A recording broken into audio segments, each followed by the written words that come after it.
Hi friends, welcome to Harish academy.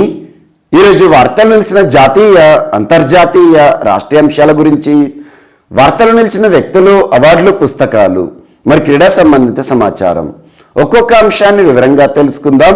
ఈరోజు first topic వచ్చేసి దేశంలోనే అతిపెద్ద అనే అంశంతో ఇండియన్ రైల్వేస్ ప్రత్యేకంగా వార్తలు నిలిచింది. ఇండియన్ రైల్వేస్ దేశంలోనే అతిపెద్ద అనే అంశం అంటున్నాను. దీనికి సంబంధించి అంటే ఢిల్లీలోని కిషన్గంజ్ ప్రాంతం, ఈ ప్రాంతం పేరు గుర్తుంచుకోండి. ఢిల్లీలోని కిషన్గంజ్ ప్రాంతంలో దేశంలోనే అతిపెద్ద రెజ్లింగ్ స్టేడియంని నిర్మించబోతున్నట్టుగా ఇండియన్ రైల్వేస్, భారత రైల్వే శాఖ వారు ఒక అధికారిక ప్రకటన చేశారు. సో ఢిల్లీలోని కిషన్గంజ్ ప్రాంతంలో దేశంలోనే అతిపెద్ద రెజ్లింగ్ స్టేడియం, రెజ్లింగ్ అకాడమీ ఎంత మొత్తంలో నిర్మించబోతున్నారు అంటే దాదాపు 30.78 కోట్ల రూపాయల ఖర్చుతో ఈ రెజ్లింగ్ స్టేడియంని నిర్మించబోతుందట ఇండియన్ రైల్వేస్. అండ్ భారత రైల్వే శాఖ మంత్రి ప్రస్తుతం అశ్విని వైష్ణవ్ గారు విధులు నిర్వర్తిస్తున్నారు. ఏమని ప్రస్తావించారంటే ప్రస్తుతం భారతదేశం నుండి రెజ్లింగ్ క్రీడకి సంబంధించి అత్యధిక మంది క్రీడాకారులు రైల్వేస్ నుండి ప్రతిభ చూపిస్తున్నారు. సో ఇండియన్ రైల్వేస్ ఉంటుంది కదా, ఇండియన్ రైల్వేస్ నుండి అత్యధిక మంది క్రీడాకారులు ప్రతిభ చూపిస్తున్న ఈ తరుణంలో ఈ స్టేడియం అనేది మరింత ఉపయుక్తంగా ఉంటుంది, వారికి మరింత ప్రోత్సాహం ఇచ్చేదిగా ఉంటుందని చెప్పేసి అశ్విని కుమార్ వైష్ణవ్ గారు ఒక ప్రత్యేక ప్రకటన చేశారు. అండ్ గుర్తుంచుకోండి, మనం చాలా వరకు ఒలింపిక్స్ కానివ్వండి, ఏషియన్ గేమ్స్ కానివ్వండి, వింటర్ ఒలింపిక్స్ కానివ్వండి, ఏదైనా అంతర్జాతీయ స్థాయిలోని క్రీడలు తీసుకున్నా, జాతీయ స్థాయిలోని క్రీడలు తీసుకున్నా, క్రీడల్లో అద్భుతమైన ప్రతిభ చూపించే ఆటగాళ్ళు ఎవరైతే ఉంటారో మెజారిటీ చాలా మంది కూడా ఇండియన్ రైల్వేస్ నుండి కానీ లేదా ఇండియన్ ఆర్మీ నుండి కూడా ఉన్నారు.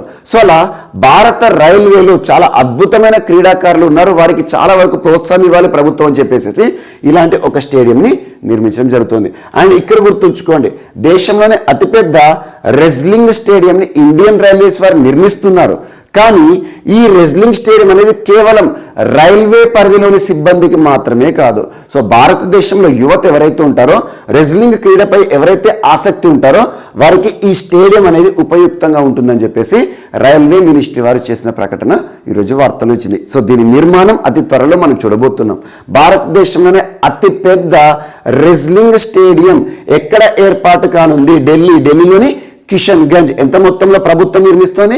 దాదాపు 30.78 కోట్ల రూపాయల ఖర్చుతో ఈ రెజ్లింగ్ స్టేడియంని నిర్మించబోతోంది. అండ్ ఇక్కడ రెజ్లింగ్ అనే పదం వార్తలు ఇచ్చింది కాబట్టి భారతదేశంలో రానున్న 10 సంవత్సరాల పాటు అంటే కమింగ్ 2021 నుండి, లాస్ట్ ఇయర్ నుండి నెక్స్ట్ 2032 వరకు భారతదేశంలో రెజ్లింగ్ క్రీడకి స్పాన్సర్గా బాధ్యతలను వహిస్తున్న రాష్ట్ర ప్రభుత్వం ఏదంటే ఉత్తరప్రదేశ్. సో ఉత్తరప్రదేశ్ రాష్ట్ర ప్రభుత్వం భారతదేశంలో రెజ్లింగ్ క్రీడకి సంబంధించి స్పాన్సర్గా విధుల్లో ఉంది. And at the same time ఇటీవల ఒడిషా రాష్ట్రం కూడా తరచూ వార్తలు నిలుస్తుంది. ఒడిషా రాష్ట్ర ప్రభుత్వం మరొకసారి ఎందుకు అంటున్నా అంటే దాదాపు గడిచిన 10 ఏళ్లుగా భారత హాకీ జట్టు ఉంటుంది కదా, భారత హాకీ జట్టుకు స్పాన్సర్గా విధులను నిర్వర్తిస్తున్న ఒడిషా రాష్ట్ర ప్రభుత్వం మరొక 10 ఏళ్ల పాటు కూడా భారత హాకీ జట్టుకి స్పాన్సర్గా విధులు నిర్వర్తించబోతున్నామని చెప్పేసి మరొక ప్రకటన చేశారు. సో ఇటీవల కాలంలో క్రీడలకు సంబంధించి ప్రాధాన్యత పెరుగుతున్న తరుణంలో ఈ అంశం అనేది మనకు ప్రత్యేకంగా శ్రద్ధ చూపాల్సిన అవసరం ఉంది. సో భారతదేశంలోనే అతిపెద్ద రెజ్లింగ్ స్టేడియాన్ని ఎవరు నిర్మించబోతున్నారు? ఏ శాఖ వారు అంటే ఇండియన్ రైల్వేస్. ఎక్కడ అంటే కిషన్గంజ్ ఎక్కడ ఉంటుంది? మనకు ఢిల్లీలో ఉంటుంది. సో ఎంత మొత్తం నిర్మించబోతున్నారు? చాలా పెద్ద స్టేడియం, దాదాపు 30.78 కోట్ల రూపాయల ఖర్చుతో ఒక స్టేడియంని నిర్మించబోతున్నారు. భారతదేశంలో యువతకి ముఖ్యంగా క్రీడలకి ప్రోత్సాహం ఇవ్వడంలో భాగంగా ఇది కీలక పాత్ర పోషించబోతుందట. అండ్ రెజ్లింగ్ క్రీడకి ఇప్పటికే భారతదేశంలో స్పాన్సర్గా ఉన్న రాష్ట్ర ప్రభుత్వం ఇది మనకు యూపీ, ఉత్తరప్రదేశ్. అదే ఇండియన్ హాకీ జట్టు తీసుకోండి, హాకీ జట్టు అంటే మనకు ఒడిషా రాష్ట్ర ప్రభుత్వం. ఇలాంటి అంశాలతో ఇటీవల కాలంలో భారతదేశంలోనే అతిపెద్ద క్రీడా సంబంధిత అంశాలు ఏవైతే వార్తలు ఇచ్చాయి, ఎగ్జాంపుల్ దేశంలోనే అతిపెద్ద హాకీ స్టేడియం అనగానే రూర్కెలా సిటీ ఇటీవల వార్తలు వచ్చింది. రూర్కెలా సిటీ ఎక్కడ ఉంది? ఒడిషా రాష్ట్రంలో ఉంది. సో రూర్కెలా సిటీలో అతిపెద్ద హాకీ స్టేడియం అనే అంశాన్ని మనం తరచూ డిస్కస్ చేస్తున్నాం. అండ్ భారతదేశంలోనే అతిపెద్ద క్రికెట్ మైదానం, క్రికెట్ స్టేడియం అనగానే మనకి మొతేరా ప్రాంతం, అహ్మదాబాద్కి సంబంధించి గుజరాత్ రాష్ట్రంలోని మొతెరా ప్రాంతంలోని ఒక స్టేడియం, ప్రస్తుతం నరేంద్ర మోదీ స్టేడియంగా పిలువబడుతున్న స్టేడియం ఏదైతే ఉంటుందో ప్రపంచంలోనే అతిపెద్ద క్రికెట్ స్టేడియం. సో ఇలాంటి అంశాలు ఏవైతే ఉంటాయో వీటిని ప్రత్యేకంగా లింక్ చేసుకోండి. అండ్ ఇక్కడ ఇండియన్ రైల్వేస్ వార్తలు నిలిచింది కాబట్టి ఇటీవల ఇండియన్ రైల్వేస్కి సంబంధించి చాలా అంశాలు మనం చూస్తున్నాం. దేశంలోనే మొట్టమొదటి రన్నింగ్ వాటర్ అక్వేరియం లేదా రైల్వే అక్వేరియం సంబంధిత అంశంతో కేఎస్ఆర్ రైల్వే స్టేషన్ ఎక్కడ ఉంది, బెంగళూరు వార్తలు ఇచ్చింది. కేఎస్ఆర్ రైల్వే స్టేషన్ బెంగళూరు దేశంలోనే మొట్టమొదటి అనే అంశం. కేఎస్ఆర్ రైల్వే స్టేషన్ దేనికి సంబంధించి, రైల్వే అక్వేరియం, రైల్వే టన్నెల్ అని గుర్తుంచుకోండి. అండ్ ఇటీవల కాలంలో భారతదేశంలోనే అతి పొడవైన రైల్వే ప్లాట్ఫామ్ అనే అంశంతో హుబ్లీ వార్తలు నిలిచింది. హుబ్లీ ప్రత్యేకంగా కర్ణాటక రాష్ట్రంలో ఉంది. అండ్ ఇటీవల మోక్షగుండం విశ్వేశ్వరయ్య రైల్వే స్టేషన్ ఎక్కడ ఉంది, బెంగళూరుకి సంబంధించి దేశంలోనే మొట్టమొదటి రైల్వే స్టేషన్గా వార్తలు ఇచ్చింది. దేనికి సంబంధించి, ఫుల్లీ ఆర్ సెంట్రలైజ్డ్ ఏసీ అనే అంశంతో. And eat right railway certification, eat right certification పొందిన ఒక రైల్వే స్టేషన్గా, దేశంలో గుర్తింపు పొందిన 6వ రైల్వే స్టేషన్గా మనకి ఇటీవల భువనేశ్వర్ రైల్వే స్టేషన్ ప్రత్యేకంగా వార్తలు ఇచ్చింది. అండ్ వీటితో పాటు గాంధీనగర్ రైల్వే స్టేషన్ కానివ్వండి, ఇలాంటి రైల్వే స్టేషన్స్ ఏవైతే ఉంటాయో రైల్వే పరిధిలో మనం డిస్కస్ చేసిన అంశాలు ఏవైతే ఉంటాయో వాటన్నిటిని లింక్ చేసుకోండి. ఇక్కడ రైల్వే పరిధిలోని అంశాలు లింక్ చేసుకోండి. అండ్ క్రీడలకు సంబంధించి ఇటీవల కాలంలో మనం డిస్కస్ చేసిన అన్ని అంశాలు కూడా ప్రత్యేకంగా లింక్ చేస్తూ చూడండి. ఈరోజు మాత్రం దేశంలోనే అతిపెద్ద రెజ్లింగ్ స్టేడియం కిషన్గంజ్ ఢిల్లీ అని గుర్తుంచుకోండి. రానున్న రోజుల్లో దీన్ని చూడబోతున్నాం. యువతకి ముఖ్యంగా క్రీడల పట్ల ప్రత్యేక ఆసక్తిని, ప్రత్యేక ప్రోత్సాహాన్ని, ప్రత్యేక చేయుతను ప్రభుత్వం ఇవ్వడంలో భాగంగా గుర్తుంచుకోండి. అండ్ నెక్స్ట్ ఈరోజు మరొక అంశం. సో రాజస్థాన్ రాష్ట్రానికి సంబంధించి ఒక ఫెస్టివల్ వార్తలు నిలిచింది. ఇటీవల తరచూ ఏదో ఒక ఫెస్టివల్ వార్తలు నిలుస్తుంది. మనం చాలా ఫెస్టివల్స్ గురించి చూస్తున్నాం. ఒకసారి మీకు రిపీట్ చేస్తాను, ఫస్ట్ ఈ టాపిక్ ఏంటో చూద్దాం. సో ఈ ఫెస్టివల్ పేరు ఏంటంటే desert festival. So Rajasthan desert festival లేదంటే మరు మహోత్సవ్, ఏ పేరుతో పిలిచినా ఒకటే, మరు మహోత్సవ్ అని పిలిచిన లేదా డిజర్ట్ ఫెస్టివల్ అని పిలిచిన ఒకే పండుగ. ఏ రాష్ట్రానికి సంబంధించింది, రాజస్థాన్ రాష్ట్రానికి సంబంధించి. యాక్చువల్గా హిందువులకు సంబంధించిందని చెప్పుకోవచ్చు. ఎందుకంటే హిందువులకు సంబంధించిన క్యాలెండర్ ఉంటుంది కదా, హిందూ క్యాలెండర్లో మాఘమాసం అంటే ఈ మాసం, మాఘమాసం. సో మాఘమాసం అంటే ఇప్పుడు మాఘమాసంలోనే శివరాత్రి కూడా వస్తుంది. సో హిందూ క్యాలెండర్ ఏదైతే ఒక్కొక్క మతానికి ఒక్కొక్క క్యాలెండర్ ఉంటుంది. ఇటీవల కాలంలో మనం టిబెటన్ క్యాలెండర్ అని చెప్పేసేసి మనకు ముఖ్యంగా హిమాచల్ ప్రదేశ్, లడక్ ఇలాంటి ప్రాంతాల్లో బుద్ధులు నివసిస్తున్నారు. ఎక్కడైతే ప్రాంతాలు ఉంటే అక్కడ కొన్ని ఫెస్టివల్స్ గురించి చూస్తాం. అలా ఒక్కొక్క మతానికి సంబంధించిన క్యాలెండర్ గురించి మనం డిస్కస్ చేస్తున్నాం. ఇక్కడ హిందూ మతానికి సంబంధించిన క్యాలెండర్ ఏదైతే ఉంటుందో హిందూ క్యాలెండర్ ఆధారంగా మాఘమాసం ఏదైతే ఉంటుందో ఆ మంత్లో దాదాపు 3 రోజుల పాటు ఈ ఫెస్టివల్ని ఎవ్రీ ఇయర్ కూడా మనం చూడడం జరుగుతుంది. మాఘమాసంలో 3 రోజులు. సో ఈ సంవత్సరం ఎప్పుడు ప్రారంభమైందంటే గడిచిన ఫిబ్రవరి 14న ప్రారంభమైంది, ఫిబ్రవరి 16 ఈ రోజుతో ముగిసింది. సో 3 రోజుల పాటు నిర్వహించబడిన ఒక ఫెస్టివల్. సో ఈ ఫెస్టివల్ యొక్క ప్రత్యేకత ఏంటంటే జైసల్మీర్ ప్రాంతం. జైసల్మీర్ అంటే మొత్తం కూడా శాండ్ డ్యూన్స్ ఉంటాయి. శాండ్ డ్యూన్స్ అంటే ఇసుక. సో ఇసుక ఏదైతే ఉంటుందో మొత్తం కుప్పలుగా పేర్కొని ఉంటుంది. ఎందుకంటే రాజస్థాన్ అంటేనే డిజర్ట్ ఏరియా. ఇక్కడ చూడండి డిజర్ట్ ఫెస్టివల్, దీన్ని డిజర్ట్ శాండ్ ఫెస్టివల్ అని కూడా అనొచ్చు. శాండ్ అంటే ఇసుక. సో ఆ జైసల్మీర్ ప్రాంతంలోని ఎడారి ప్రాంతం ఏదైతే ఉంటుందో, ఇసుక ప్రాంతాలు ఏవైతే ఉంటాయో అక్కడ 3 రోజుల పాటు నిర్వహిస్తారు. ఎవరు నిర్వహిస్తారంటే రాజస్థాన్ స్టేట్ టూరిజం డిపార్ట్మెంట్, అంటే రాజస్థాన్ ప్రభుత్వమే అధికారికంగా నిర్వహిస్తుంది అన్నట్టు. రాజస్థాన్ స్టేట్ టూరిజం పర్యాటక మంత్రిత్వ శాఖ వారు ఎవరైతే ఉంటారో దీన్ని నిర్వహిస్తారు. దీని యొక్క ఉద్దేశం ఏంటంటే ఇందులో అసలు ఏం చేస్తారంటే రాజస్థాన్ సంస్కృతి చాలా అద్భుతమైన సంస్కృతి, రాజస్థాన్ రాష్ట్ర సంస్కృతిని ప్రతిబింబించే ప్రత్యేకమైన నృత్యాలు కానివ్వండి, వారి యొక్క వస్త్రాధరణ అంటారు కదా, వారి యొక్క వస్త్రాల ప్రదర్శన కానివ్వండి, ఒక జాతర లాంటి వాతావరణం ఉంటుంది. అందులో ముఖ్యంగా ఒక ఆర్ట్ను గుర్తుంచుకోండి. ఇటీవల మనం డిస్కస్ చేస్తున్నాం తరచూ కూడా, కల్బలియా డ్యాన్స్ గురించి ఆల్మోస్ట్ ఒక 2 to 3 టైమ్స్ మనం డిస్కస్ చేసాం. గడిచిన COVID-19 పాండమిక్ టైంలో కల్బలియా డ్యాన్స్ ఏదైతే కల్బలియా డ్యాన్స్ యొక్క ప్రత్యేకత ఏంటంటే రాజస్థాన్ రాష్ట్రానికి సంబంధించి కల్బలియా అనే ఒక గిరిజన తెగకి సంబంధించిన మహిళలు మాత్రమే ప్రదర్శించే ఒక నృత్యం లేదా ప్రదర్శన అని గుర్తుంచుకోండి. సేమ్ స్నేక్ డ్యాన్స్ లాగా ఉంటుంది. బ్లాక్ డ్రెస్ వేసుకోవాలి, డ్రెస్ కోడ్ ఉంటుంది. అందులో పురుషులు ఎవరైతే ఉంటారో ఈ నాదస్వరం అంటారు కదా, ముఖ్యంగా పాములను పట్టేవారు ఉంటారు కదా, అలాంటివి ప్లే చేస్తూ వేస్తారు. సో అలా కల్బలియా డ్యాన్స్ ఏదైతే ఉంటుందో ఇందులో ప్రదర్శించడం జరుగుతుంది. ఇక కల్బలియా ప్రత్యేకత మనకు తెలుసు, యునెస్కోచే గుర్తింపు పొందిన ప్రత్యేకమైన ఒక కళ భారతదేశానికి సంబంధించి కల్బలియా. యునెస్కో ఇంటాంజిబుల్ కల్చరల్ హెరిటేజ్ లిస్ట్లో చోటు సంపాదించుకున్న ఒక కల్బలియా డ్యాన్స్ని ఇందులో ప్రదర్శించడం జరుగుతుంది. అంటే మహిళలు ప్రత్యేక డ్యాన్స్ పర్ఫార్మెన్స్ ఇస్తారు, వారి కళను ప్రదర్శిస్తారు. అండ్ కచ్ గోలీ అనే ఒక ప్రత్యేక ఆర్ట్ని ప్రదర్శిస్తారు. అండ్ గాయర్ అనే ఒక ప్రత్యేక ప్రదర్శన. ఇవన్నీ కూడా రాజస్థాన్ రాష్ట్ర సంస్కృతిలోని భాగం.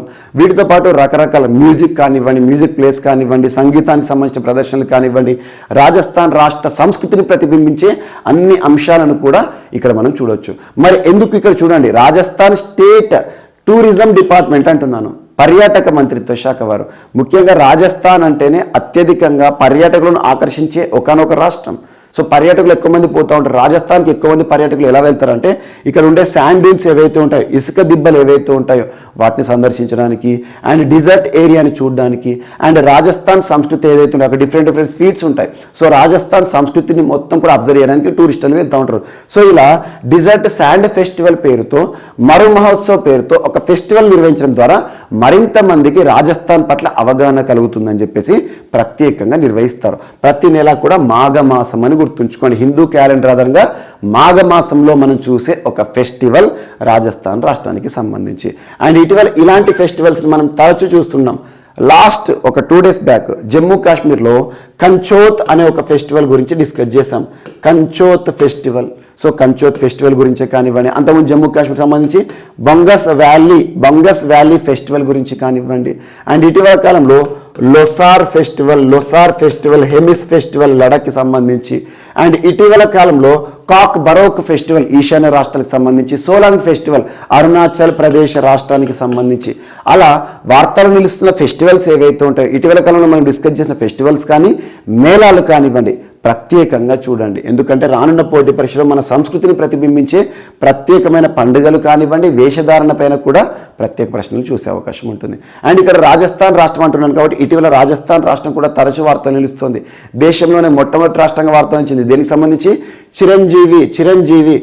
చిరంజీవి ఇన్సూరెన్స్ ప్రోగ్రామ్ రాజస్థాన్ రాష్ట్రంలో ప్రతి వ్యక్తికి కూడా బీమా సౌకర్యాన్ని కల్పించడం జరుగుతుంది హెల్త్ రిలేటెడ్ ఇష్యూస్లో. అండ్ గర్గర్ ఔషధి యోజన ఇంటింటికి కూడా 4 ఆయుర్వేద మొక్కలను డిస్ట్రిబ్యూట్ చేసే ఒక ప్లాంటేషన్ యాక్టివిటీస్ని రాజస్థాన్ రాష్ట్ర ప్రభుత్వం ప్రారంభించింది. అండ్ రాజస్థాన్ రాష్ట్ర ప్రభుత్వం ఇటీవల బాల్య వివాహాలను అరికట్టాలి రాష్ట్రంలో అని చెప్పేసి పెళ్లి పత్రికలు ఉంటాయి కదా, వివాహ పత్రికలు, మ్యారేజ్ ఇన్విటేషన్ కార్డ్స్ ఏవైతే ఉంటాయో అక్కడ వధువు మరియు వరుడి పేర్లతో పాటు వారి యొక్క డేట్ ఆఫ్ బర్త్ని ఖచ్చితంగా ముద్రించాల్సిందే. అలా బాల్య వివాహాలకు సంబంధించి కానివ్వండి. అండ్ ఇటీవల కాలంలో రాజస్థాన్ రాష్ట్రానికి సంబంధించిన సీఎం పేరిట సీఎం కిసాన్ ఊర్జా మిత్ర యోజన అని చెప్పేసేసి, కిసాన్ ఊర్జా మిత్ర యోజన అంటే ఏంటంటే రాజస్థాన్ రాష్ట్రంలో వ్యవసాయానికి సంబంధించి ప్రత్యేకమైన ఒక సబ్సిడీ కార్యక్రమం. ఇలాంటి అంశాలతో పాటు రాజస్థాన్ రాష్ట్రానికి సంబంధించి మనం డిస్కస్ చేసిన కొన్ని వివాదాలు కానివ్వండి, కొన్ని కోటలు కానివ్వండి ప్రత్యేకంగా మనం అంబాగఢ్ ఫోర్ట్ అని చెప్పేసి ఇలాంటి అంశాలు లింక్ చేసుకోండి. రాజస్థాన్ రాష్ట్రం ప్రస్తుతం కాంగ్రెస్ అధికారంలో ఉంది. రాజస్థాన్ రాష్ట్రంలో ముఖ్యమంత్రి ప్రస్తుతం అశోక్ గెహ్లాట్ గారు ముఖ్యమంత్రిగా విధులు నిర్వర్తిస్తున్నారు. అండ్ నెక్స్ట్ రాజస్థాన్ రాష్ట్రానికి సంబంధించి మరొక అంశం, యాక్చువల్గా రాజస్థాన్ రాష్ట్రానికి సంబంధించి కాదు, భారత ప్రభుత్వం 2017 సంవత్సరం నరేంద్ర మోదీ గారి ప్రభుత్వం 2017 సంవత్సరం September 25th around, but date అవసరం లేదు, 2017 సంవత్సరంలో ప్రారంభించిన ఒక ప్రోగ్రాం. ఆ ప్రోగ్రాం పేరేంటంటే సౌభాగ్య భారత ప్రభుత్వం ప్రారంభించింది సౌభాగ్య ప్రోగ్రాం అని పిలిచిన ఈ ప్రోగ్రాంకి ఇంకొక పేరు ఉంటుంది, ప్రధానమంత్రి Sahaj Bijli Har Ghar Yojana. Each and every word meaning చూడండి, అది ఇంగ్లీష్ సెంటెన్స్ అయినా లేదంటే మనకు హిందీ సెంటెన్సెస్ అయినా కూడా each and every word meaning చూస్తే దీని యొక్క ఉద్దేశం పర్పస్ తెలుస్తుంది. భారత ప్రభుత్వం ఎందుకు ప్రారంభించిందని చెప్పేసి ప్రధానమంత్రి గారి పేరిట ప్రారంభించారు. పిఎం అంటే యూనియన్ గవర్నమెంట్కి సంబంధించిన ప్రోగ్రామ్. సహజ్ బిజ్లీ అంటే మనకు రెనవబుల్ ఎనర్జీ లేదంటే సహజ సిద్ధంగా మనము ప్రత్యేకంగా ఎలక్ట్రిఫికేషన్ ప్రోగ్రామ్ని కండక్ట్ చేయడం అన్నట్టు. సహజ్ బిజ్లీ హర్ ఘర్ యోజన, ఇంటింటికి అన్నట్టు. ఇక్కడ ఈ ప్రోగ్రామ్ యొక్క ప్రత్యేకత ఏంటంటే సోలార్ ఎలక్ట్రిఫికేషన్ ప్రోగ్రామ్ అని గుర్తుంచుకోండి. Solar electrification. సో భారత ప్రభుత్వం ప్రారంభించిన సౌభాగ్య యోజన, సౌభాగ్య ప్రోగ్రాం లేదా ప్రధానమంత్రి సహజ్ బిజ్లీ హర్ ఘర్ యోజన, ఈ ప్రోగ్రాంలో బెస్ట్ ఇంప్లిమెంటేషన్ చేస్తున్న స్టేట్గా రాజస్థాన్ రాష్ట్రం వార్తనిచ్చింది. ఈ ప్రోగ్రాం ఇంప్లిమెంట్ అయినాక భారతదేశం మొత్తం కూడా ఇంప్లిమెంట్ అయింది. సోలార్ ఎలక్ట్రిఫికేషన్ ప్రోగ్రామ్ అంటే ఇంటింటికి కూడా సోలార్ విద్యుత్ని అందించడం.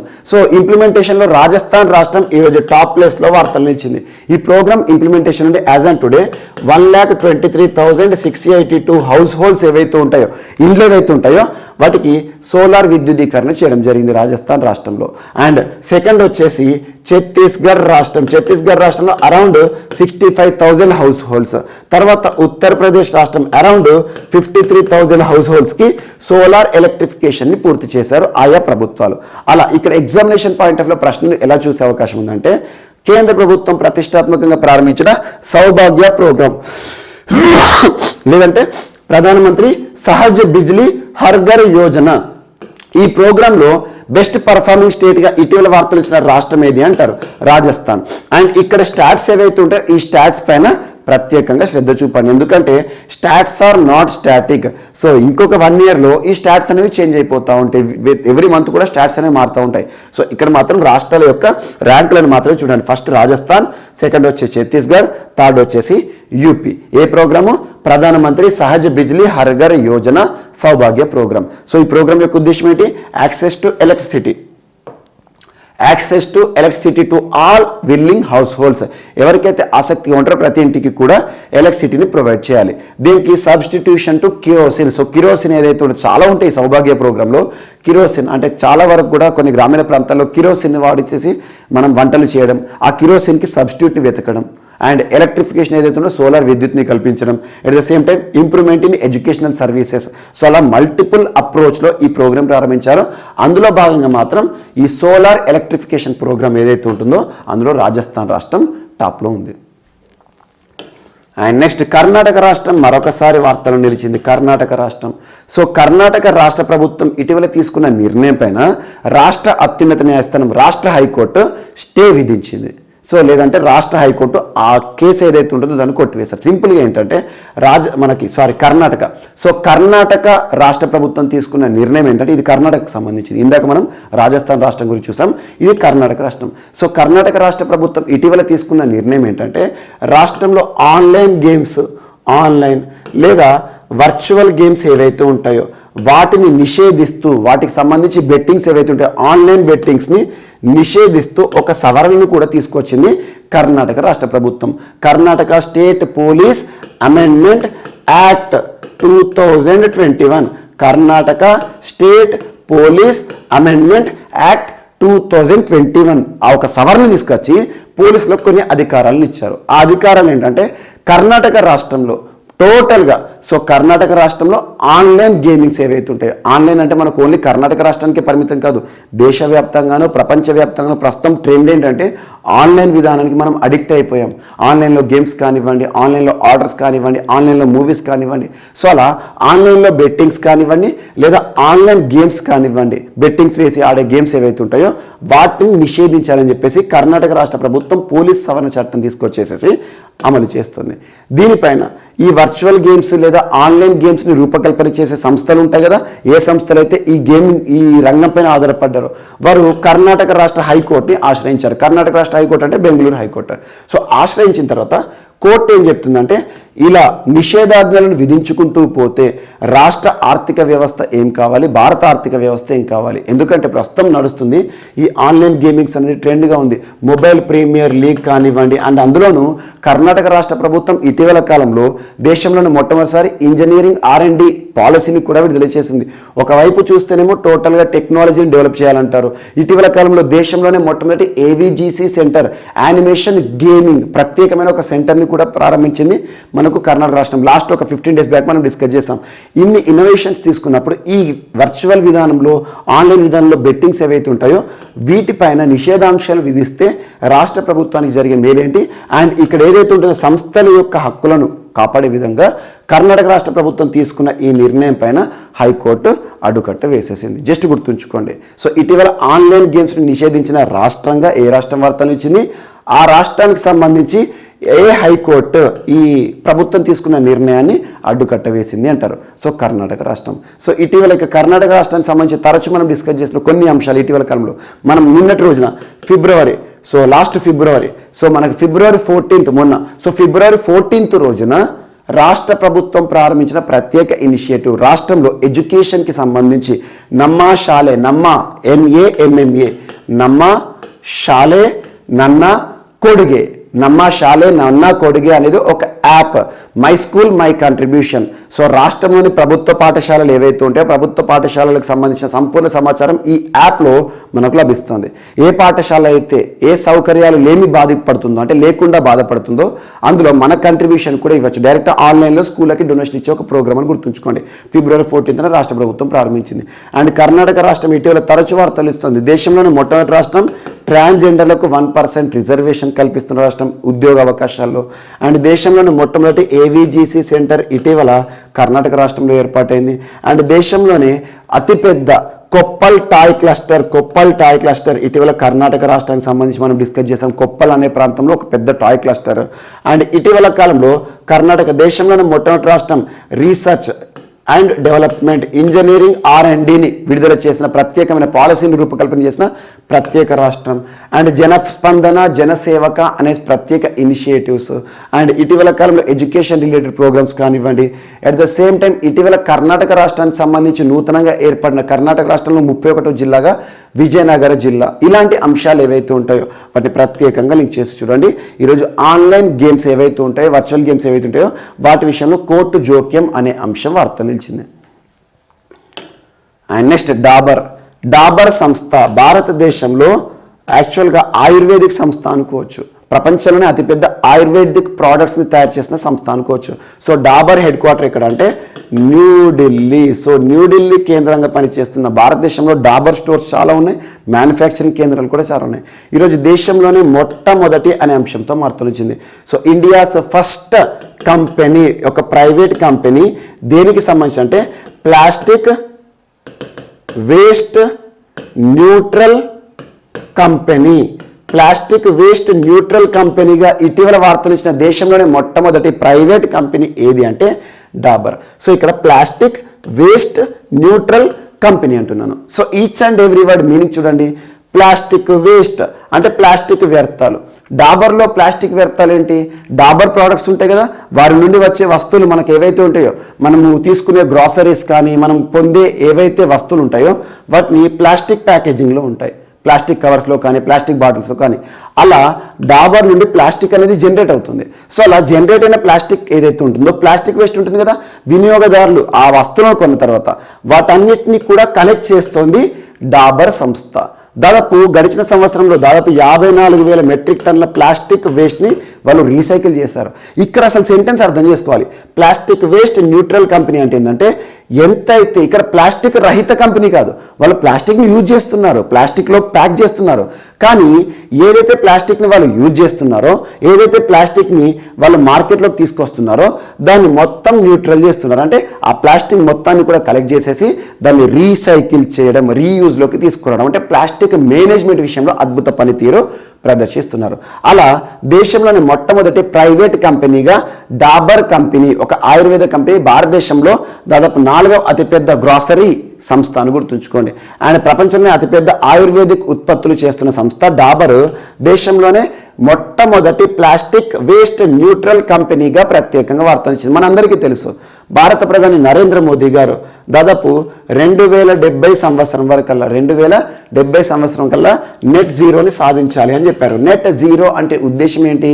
మనం టోటల్గా కూడా కర్బన ఉద్గారాలను వెదజల్లడం, కర్బన ఉద్గారాలు ఉండకపోవడం కాదు, ఏవైతే ఉద్గారాలు రిలీజ్ అయ్యాయో వాటిని ట్యాకిల్ చేయడానికి, వాటిని నిర్వహించడానికి ఏదైతే ఉద్గారం జరిగిందో దానివల్ల ప్రభావం అనేది లేకుండా చేస్తారు. జీరో రిజల్ట్ తీసుకొస్తారు. అంటే ఉత్పత్తి అవుతుంది, ప్లాస్టిక్ వేస్ట్ ఏదైతుందో ఇక్కడ ఉత్పత్తి అవుతుంది, కానీ ఉత్పత్తి అయిన ప్లాస్టిక్ వేస్ట్ మొత్తం కూడా న్యూట్రల్ చేస్తున్నారు, అంటే మేనేజ్ చేస్తున్నారు, రీసైకిల్ రీయూజ్ చేస్తున్నారు అన్నట్టు. అలా దేశంలోనే మొట్టమొదటి fast moving consumer goods company ఏదైతే ఉంటుందో, దేశంలో మొట్టమొదటి కాదు, దేశంలో ఫాస్ట్ మూవింగ్ కన్జ్యూమర్ గూడ్స్లో 4వ అతిపెద్ద సంస్థ అయిన డాబర్ సంస్థ దేశంలోనే మొట్టమొదటి ప్రైవేట్ సంస్థ ప్లాస్టిక్ వేస్ట్ న్యూట్రల్ కంపెనీగా వార్తలు నిలిచింది. వీరు ఏం చేస్తున్నారు? వారి నుండి ఉత్పత్తి అవుతున్న ప్లాస్టిక్ మొత్తాన్ని కూడా రీసైకిల్ రీయూజ్ చేసి ఆ ప్లాస్టిక్ మొత్తాన్ని కూడా న్యూట్రల్ చేస్తున్నారు. దాని ప్రభావం మన పర్యావరణం పైన పడకుండా చేస్తున్నారని గుర్తుంచుకోండి. అండ్ నెక్స్ట్, ఇటీవల మినిస్ట్రీ ఆఫ్ పవర్ అంటే కేంద్ర విద్యుత్ మంత్రిత్వ శాఖ, ప్రస్తుతం ఎవరున్నారు కన్సర్న్ మినిస్టర్గా? ఆర్కే సింగ్ గారు చేసిన ప్రకటన, రానున్న 2024 సంవత్సరం, ఇయర్ గుర్తుంచుకోండి, టార్గెట్ అన్నట్టు కొన్ని టార్గెట్స్ గుర్తుంచుకోవాల్సి ఉంటుంది. రానున్న 2024 సంవత్సరం వరకల్లా భారతదేశంలో డీజిల్ యూసేజ్ ఏదైతే అగ్రికల్చర్లో డీజిల్ యూసేజ్ ఇన్ అగ్రికల్చర్ ఏదైతే ఉంటుందో దీన్ని మొత్తాన్ని కూడా రీప్లేస్ చేయబోతున్నారంట. అంటే అగ్రికల్చర్లో డీజిల్ వాడకం, ఈ ఫాజిల్ ఫ్యూయల్ ఏదైతే ఉంటుందో దాని వాడకాన్ని మొత్తం కూడా పక్కన పెట్టేస్తారు. దాన్ని దేంతో రీప్లేస్ చేయబోతున్నారట అంటే రెన్యూవబుల్ ఇంధనం. రెన్యూవబుల్ ఎనర్జీని రీప్లేస్ చేయబోతున్నారు. భారతదేశంలో అగ్రికల్చర్ సెక్టార్లో రెన్యూవబుల్ ఎనర్జీని మాత్రమే యూజ్ చేస్తాము బై 2024 అని చెప్పేసి మినిస్ట్రీ ఆఫ్ పవర్ వారు చేసిన ప్రకటన వార్తలు ఇచ్చింది. ప్రస్తుతం వాడుతున్న కన్వెన్షనల్ లేదా మనం సాంప్రదాయపరమైన ఏదైతే ఫాజిల్స్ ఉంటాయో, ఆ ఫాజిల్ ఫ్యూయల్స్ ఉంటాయో, డీజిల్ ఉంటుందో దాని స్థానంలో టోటల్ పునరుత్పాదక శక్తి వనరుల ఆధారంగానే అగ్రికల్చర్ రంగంలో విద్యుత్ని వాడతామని చెప్తున్నారు. అదొకటి ప్రకటన ఆర్కే సింగ్ గారికి సంబంధించి. And next,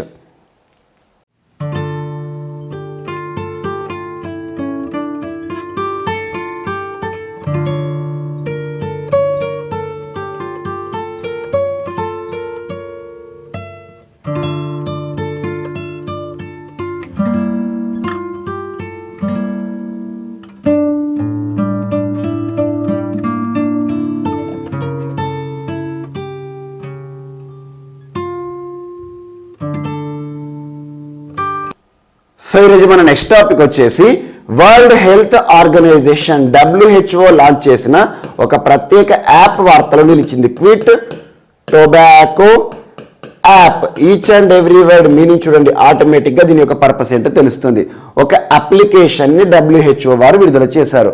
world Health organisation, ప్రపంచ ఆరోగ్య సంస్థ, ఐక్యరాజ్య సమితి అనుబంధ సంస్థ అయిన WHO హెడ్ క్వార్టర్ ఎక్కడ అంటారు? Geneva, Switzerland. ఇటీవల కరోనా విపత్కర పరిస్థితుల కాలంలో ప్రతిరోజు వార్తలు నిలుస్తున్న ఒక సంస్థ WHO. Quit tobacco app. Each and every word చూడండి.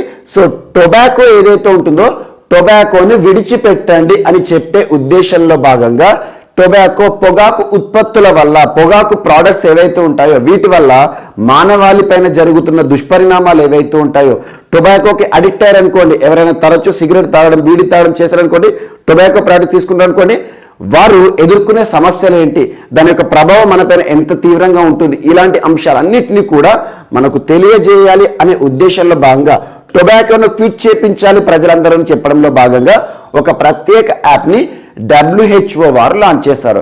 ఎగ్జామినేషన్ పాయింట్ ఆఫ్ వ్యూలో టు ద పాయింట్ డైరెక్ట్ ఒకే ఒక ప్రశ్న అడిగే అవకాశం ఉంటుంది. ఇటీవల పొగాకు ఉత్పత్తులకి సంబంధించి ప్రజల్లో అవగాహన కల్పించడం మరియు పొగాకో లేదా టొబాకో దీని యొక్క దుష్పరిణామాలు ఏవైతే ఉంటాయో, మానవాళిపైన ఎంత దారుణంగా ఉంటాయో తెలియజేస్తూ క్విట్ టొబాకో యాప్ని ఏ అంతర్జాతీయ సంస్థ, ఏ ప్రపంచ సంస్థ వారు విడుదల చేశారంటే వరల్డ్ హెల్త్ ఆర్గనైజేషన్ అని గుర్తుంచుకోండి. అండ్ నెక్స్ట్, ఈరోజు ఇండియా బంగ్లా సంబంధాల్లో భాగంగా గోమతి నది ఏదైతే ఉంటుందో ఆ గోమతి నది పరిసర ప్రాంతాల్లో భారత్ని బంగ్లాని కలపడానికి ఒక ప్రత్యేకమైన వాటర్ ప్రాజెక్ట్ కోసం భారత ప్రభుత్వం 24 కోట్ల రూపాయలను శాంక్షన్ చేయడం జరిగింది. Ministry of ports, shipping, waterways, ministry of ports, shipping, water ways, ministry of ports భారతదేశంలో ఓడరేవుల మంత్రిత్వ శాఖ మరియు షిప్లకి సంబంధించి కన్సర్న్ మినిస్ట్రీ మరియు వాటర్ వేస్ నీటి రవాణాకి సంబంధించిన కన్సర్న్ మినిస్ట్రీ ఏదైతే ఉందో ప్రస్తుతం the person concerned with this ministry ఎవరు? సర్బానంద సోనోవాల్ గారు, అస్సాం రాష్ట్ర మాజీ ముఖ్యమంత్రి. సో ఏం చెప్పారంటే నిన్నటి రోజున ఒక ప్రకటన చేశారు. సో భారత ప్రభుత్వము గోమతి రివర్ ఏదైతే ఉంటుందో ఆ రివర్ యొక్క పరిసర ప్రాంతాల్లో డ్రెడ్జింగ్ యాక్టివిటీస్ ద్వారా వాటర్ కనెక్టివిటీని పెంచాలి. ఇండియా బంగ్లాకి సంబంధించి వాటర్ వే, సో నీటి మార్గాన్ని నిర్మించడంలో భాగంగా ప్రత్యేకంగా 24 కోట్ల రూపాయల ప్రత్యేక నిధులను శాంక్షన్ చేస్తున్నట్టుగా ఒక ప్రత్యేక ప్రకటన చేశారు. జస్ట్ గుర్తుంచుకోండి, ఇటీవల గోమతి నది ఏదైతే ఉంటుందో గోమతి నది డ్రెడ్జింగ్ యాక్టివిటీస్ అంటే ఏం లేదు, ఆ ప్రాంతం మొత్తం కూడా తవ్వడం అన్నట్టు, తవ్వేసేసి వాటర్ వేస్ని ఏర్పాటు చేయాలి. ఇండియాని బంగ్లాని కలిపే వాటర్ వే జల రవాణా మార్గాన్ని ఏర్పాటు చేయడం, ఇందులో జెట్టి సర్వీసెస్ కానివ్వండి, షిప్పులు కానివ్వండి నడవడానికి ఉపయుక్తంగా ఉంటుంది అన్నట్టు ఈ ప్రాజెక్ట్ కోసం. సో గోమతి ప్రాజెక్ట్ అనొచ్చు. గోమతి నది పరిసర ప్రాంతాల్లో భారత్ బంగ్లాని కలిపే వాటర్ వే ప్రాజెక్ట్ కోసం భారత ప్రభుత్వం ఎంత మొత్తంలో నిధులను శాంక్షన్ చేసింది అంటే 24 crores అని గుర్తుంచుకోండి. అండ్ నెక్స్ట్ ఈరోజు ఒక ప్రత్యేకమైన జ్వరం వార్తలు ఇచ్చింది, లసా ఫీవర్. ఇటీవల తరచూ రకరకాల వ్యాధులను మనం చూస్తున్నాం. కేరళ రాష్ట్రంలో మంకీ ఫీవర్ అని చెప్పేసి లాస్ట్ 2 days బ్యాక్ డిస్కస్ చేసాం. అండ్ కరోనా విపత్కర పరిస్థితుల కాలంలో మనకు మ్యూకర్మైకోసిస్ లేదా జిగోమైకోసిస్ లేదా బ్లాక్ ఫంగల్ డిసీజెస్ అలా తరచూ ఏదో ఒక వ్యాధి వార్తలు ఇస్తుంది. ఈరోజు లసా ఫీవర్ వార్తలు ఇచ్చింది. ఇటీవల యూకేలో లసా ఫీవర్ కేసులు 3 నమోదయ్యాయి. ఈ లాస్ట్ 3 daysలోనే 3 కేసులు నమోదైతే ఆ 3గురిలో ఒక వ్యక్తి మరణించడం జరిగింది. సో వైద్యులు ఏమని నిర్ధారించారంటే ఆ చనిపోయిన వ్యక్తికి కారణం ఈ ఫీవర్, లసా ఫీవర్ అని చెప్పారు. మరి అసలు ఏంటి లసా ఫీవర్? దాదాపు వార్తాపత్రికలన్నింటిలో కూడా లసా ఫీవర్కి సంబంధించి ఒక శీర్షిక రావడం జరిగింది. సో లసా ఫీవర్ అంటే ఏంటంటే యాక్చువల్గా 1969 ఇయర్లో 1969 సంవత్సరంలో వెస్టర్న్ ఆఫ్రికా ప్రాంతంలో మొదటి కేసుని డిటెక్ట్ చేయడం జరిగింది. ముఖ్యంగా వెస్టర్న్ ఆఫ్రికా ప్రాంతానికి సంబంధించి, వెస్టర్న్ ఆఫ్రికా అంటే ఇటీవల మనకు తరచూ బుర్కినా ఫాసో ఆ కంట్రీ వార్తలు ఇస్తున్నాయి కదా అలా. సో అలా వెస్టర్న్ ఆఫ్రికా ప్రాంతానికి మాత్రమే పరిమితమైన ఒక ఫీవర్ లసా ఫీవర్. ఇది వైరల్ డిసీజ్ అని గుర్తుంచుకోండి, వైరల్ ఫీవర్ అని గుర్తుంచుకోండి. అంటే వైరస్ వ్యాధికారకాలపైన ప్రత్యక్ష చూపండి.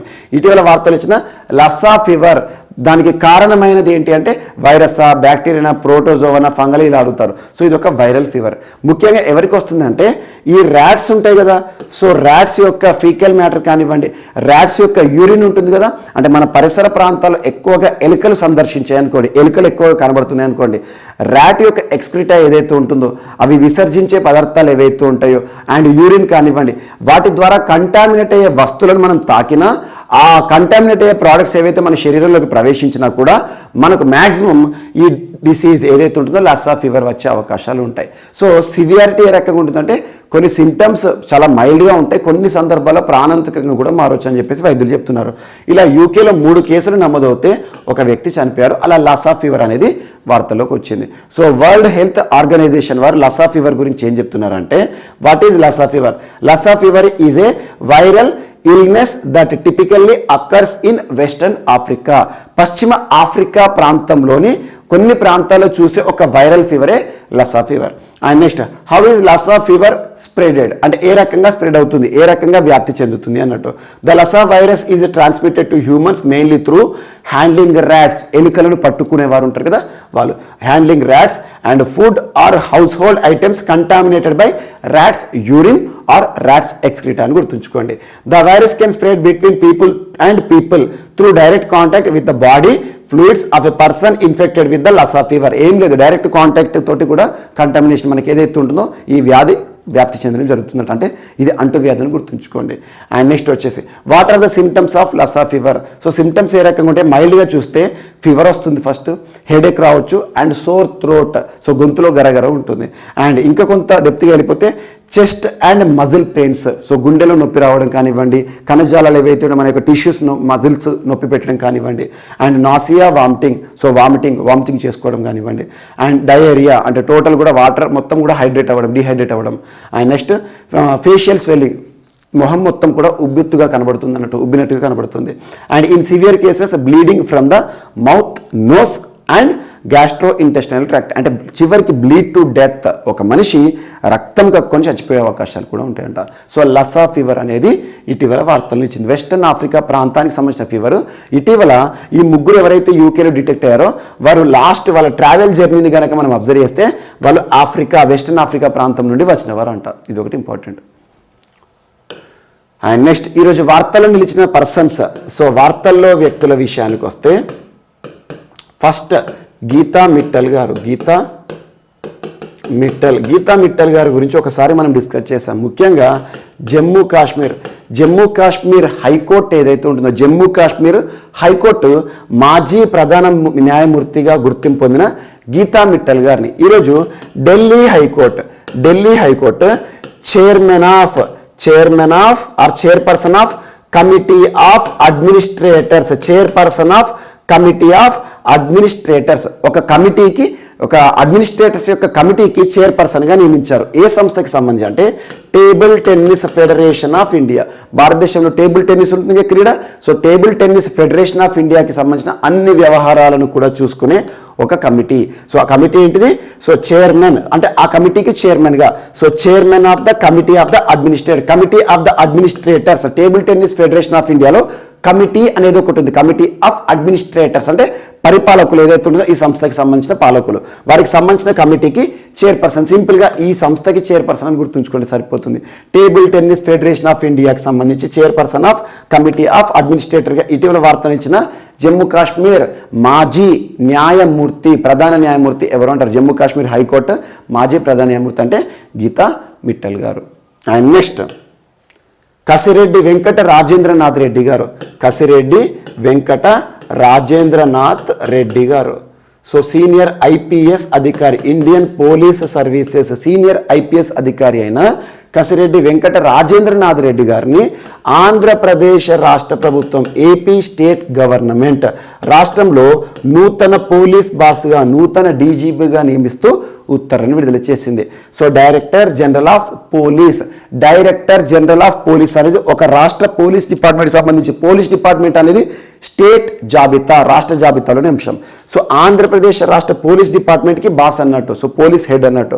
సో ఇప్పటివరకు ఈ పదవిలో విధులు నిర్వర్తించిన గౌతమ్ సవాంగ్ గారిని 2018 సంవత్సరం నుండి ఏపీ డీజీపీగా విధుల్లో ఉన్న గౌతమ్ సవాంగ్ గారిని రాష్ట్ర ప్రభుత్వం బదిలీ చేసింది. తన స్థానంలో నూతన ఏపీ డీజీపీగా కసిరెడ్డి వెంకట రాజేంద్రనాథ్ రెడ్డి గారిని నియమిస్తూ ఆంధ్రప్రదేశ్ రాష్ట్ర చీఫ్ సెక్రటరీ, ప్రధాన కార్యదర్శి అయిన సమీర్ శర్మ గారు ఉత్తర్వులను విడుదల చేశారు. ఇదొకటి ఇంపార్టెంట్. సో జస్ట్ గుర్తుంచుకోండి, గౌతమ్ సవాంగ్ గారు ఇప్పటివరకు ఆంధ్రప్రదేశ్ రాష్ట్ర పోలీస్ డీజీపీగా మనకు తరచు వార్తలు ఇచ్చారు. భారతదేశ స్థాయిలో చాలా పురస్కారాలు, అత్యుత్తమ డీజీపీగా కూడా, అత్యుత్తమ పోలీస్ అధికారిగా కూడా వార్తలు ఇచ్చిన పర్సన్ని రాష్ట్ర ప్రభుత్వం బదిలీ చేసి కసిరెడ్డి వెంకట రాజేంద్రనాథ్ రెడ్డి గారిని నూతన డీజీపీగా నియమిస్తూ ఉత్తర్వులను విడుదల చేసింది. అండ్ ఎరిన్ జాక్సన్ మొట్టమొదటి నల్ల జాతీయురాలుగా ఈరోజు వార్తలు నిలిచింది. మొట్టమొదటి బ్లాక్ పర్సన్, నల్ల జాతీయురాలు. దేనికి సంబంధించి అంటే ప్రస్తుతం చైనా బీజింగ్లో జరుగుతున్న వింటర్ ఒలింపిక్స్ ఏవైతే ఉంటాయో, శీతాకాల ఒలింపిక్స్ ఏవైతే ఉంటాయో వింటర్ ఒలింపిక్స్ చైనాలో అద్భుతమైన పర్ఫార్మెన్స్ ఇచ్చారు. ఏ క్రీడా విభాగం సంబంధించి అంటే స్పీడ్ స్కేటింగ్. సో స్కేటింగ్ ఉంటుంది కదా, సో స్కేటింగ్లో ఒక విభాగం, స్పీడ్ స్కేటింగ్ విభాగం 500 మీటర్స్ రేస్లో తను స్వర్ణ పతకాన్ని గెలుపొందింది. అలా స్పీడ్ స్కేటింగ్ రేస్లో మొట్టమొదటిసారి ఒక నల్ల జాతీయురాలు గోల్డ్ మెడల్ని సాధించేసేసి ప్రత్యేకంగా వార్తలు ఇచ్చారు. ఏ దేశానికి సంబంధించిన వారంటే అమెరికాకి సంబంధించిన ఒక బ్లాక్ పర్సన్, నల్ల జాతీయురాలు. ఒలింపిక్ చరిత్రలో, శీతాకాల ఒలింపిక్స్ చరిత్రలో స్పీడ్ స్కేటింగ్ విభాగంలో స్వర్ణ పతకం గెలిచిన, ఛాంపియన్గా వార్తలు ఇచ్చిన మొట్టమొదటి పర్సన్గా ఒక మహిళ, ఒక నల్ల జాతీయురాలు వార్తలు ఇచ్చారని గుర్తుంచుకోండి. అండ్ నెక్స్ట్ ఈరోజు వార్తలు నిలిచిన పుస్తకం విషయానికి వస్తే ఒక పుస్తకం వార్తలు నిలిచింది, Bill Gates how to prevent next pandemic. How to prevent next pandemic అనే ఒక బుక్ వార్తలు నిలిచింది. So each and every word చూడండి. How to prevent next pandemic అంటే రానున్న విపత్కర పరిస్థితి పాండమిక్ సమయాన్ని ఏ రకంగా మనం నిరోధించవచ్చు, అడ్డుకోవచ్చు అని చెప్పే ఇతివృత్తంగా రాయబడిన పుస్తకం how to prevent next pandemic అనే ఒక పుస్తకం రానున్న మే 2022లో విడుదల కానుంది. మరి ఈ ప్రముఖ పుస్తకాన్ని రాసిన ప్రముఖ వ్యక్తి ఎవరంటే బిల్ గేట్స్ గారు. టెక్ దిగ్గజం బిల్ గేట్స్ గారు, ప్రపంచవ్యాప్తంగా సుపరిచితులైన బిల్ గేట్స్ గారు రాసిన నూతన పుస్తకం. జస్ట్ పేరు గుర్తుంచుకోండి. ఇటీవల వార్తలు నిలిచిన how to prevent next pandemic అనే ఒక పుస్తకాన్ని ఏ ప్రముఖ వ్యక్తి రాశారు అంటే బిల్ గేట్స్. ఈ పుస్తకం రానున్న మే మంత్లో రిలీజ్ కానుంది. సో ఇవి ఈరోజు వార్తలు నిలిచిన అంశాలు. మిస్లేనియస్ అంశాలు ఏమైనా మిగిలిపోతే మాత్రం రేపటి క్లాస్లో యాడ్ చేసుకొని నేర్చుకుందాం. రేపు కలుద్దాం. Thank you.